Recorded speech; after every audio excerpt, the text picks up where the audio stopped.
Qu'est-ce que ton ex souhaite faire par rapport à toi? Ou rien, peut-être. Quelles sont ses intentions à ton égard? En tout cas, c'est ce qu'on me dit.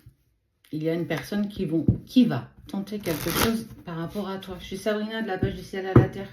Attention aux faux comptes. 86 000 sur Facebook. Nous ne sommes qu'une page. Attention. 300 000 sur TikTok. 11 000 sur Insta et 17 000 sur YouTube. Que ça, rien d'autre. Donc faites attention. On ne vous contacte jamais en premier. On parle de la famille. Qu'est-ce que ton ex souhaite par rapport à toi? Et pourquoi il revient? En fait, moi, la question, c'est pourquoi il revient comme ça? Pourquoi je suis poussée à te faire un tirage par rapport à cette personne en particulier? Une personne qui t'a trahi, clairement.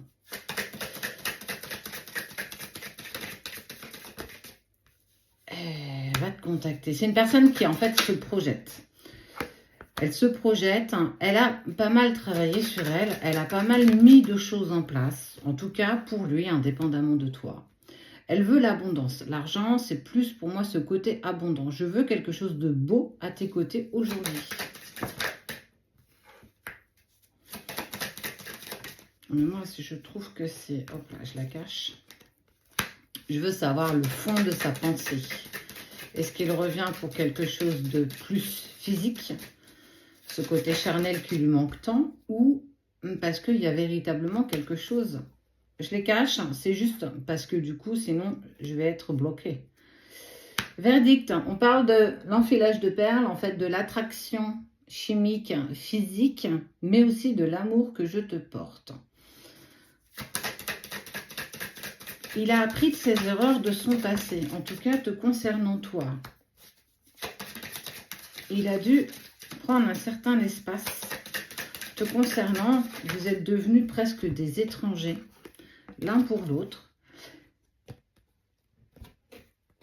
La maison, l'instabilité et le contrat. Soit il a mis les mots sur ce qu'il ressent pour toi et il a entendu, tiens, contrat d'âme, ça ne me parle pas vraiment, je ne sais pas trop ce que c'est, mais en tout cas, ça résonne avec moi par rapport à ce qu'il vibre encore par rapport à toi. Mais on n'oublie pas que c'est une personne quand même qui t'a trahi, qui t'a pas fait du bien non plus.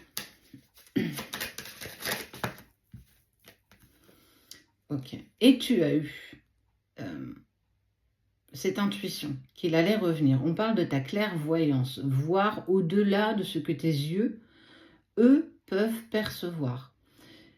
Tu attends quelque part de pied ferme cette reprise de communication parce que tu vas pouvoir aussi exposer des compromis. Parce que oui, il arrive à se projeter, il a travaillé sur lui, il a mis des choses en place, peut-être suivi d'un psychologue, en tout cas il s'est fait accompagner pour être libéré certainement de ses vieux démons. Mais toi aussi, tu es aussi dans le cours où tu es en train de devenir une meilleure version de toi-même et clairement, accepter son retour, c'est ouais, mais sous compromis. On te dit bien qu'il va falloir que tu imposes aussi tes compromis par rapport à son éventuel retour. Ne laisse plus passer n'importe quoi par amour, par dépendance affective, par sacrifice, ce que tu as souvent fait par le passé. Et en tout cas, l'accusation qui t'a été portée sur cette trahison t'a fait énormément de mal et tu as très envie qu'il revienne dans ta vie, mais tu as peur. Il y a une peur profonde que ça recommence. Peut-être qu'il te trompe à nouveau, qu'il retourne encore avec l'ex, parce que souvent on se retrouve parfois dans une situation un petit peu particulière. Mais en fait, là, il faut vraiment que tu apaises tes pensées, mais aussi tes doutes et tes peurs profondes. Si ça remet encore en lumière, quand il revient vers toi, la sensation que j'ai peur que tu me trompes, j'ai peur que tu ailles voir ailleurs, que tu communiques avec une autre, quelque part, c'est que tu n'as pas véritablement pardonné. Je le dis souvent, le pardon, il est intense, il est puissant, mais à partir du moment où tu es en accord avec ça et qu'il est sincère. Si tu penses avoir pardonné, mais qu'il y a encore une partie de toi qui te laisse dans ce doute, tu n'es peut-être pas prête ou prêt à le laisser rentrer à nouveau dans ta vie. Il faut absolument que tu pardonnes. C'est une leçon, c'est quelque chose que tu as appris. C'est pas pour autant que ça va se réitérer encore, parce qu'on voit bien qu'il a avancé, on voit bien qu'il a quand même, il a mûri, il a pris du plomb, il a du plomb dans la tête aujourd'hui. il avance, mais on sent que voilà, il y a encore des choses où il y a du flou au niveau de tes sentiments, de tes émotions, mais surtout de tes peurs profondes.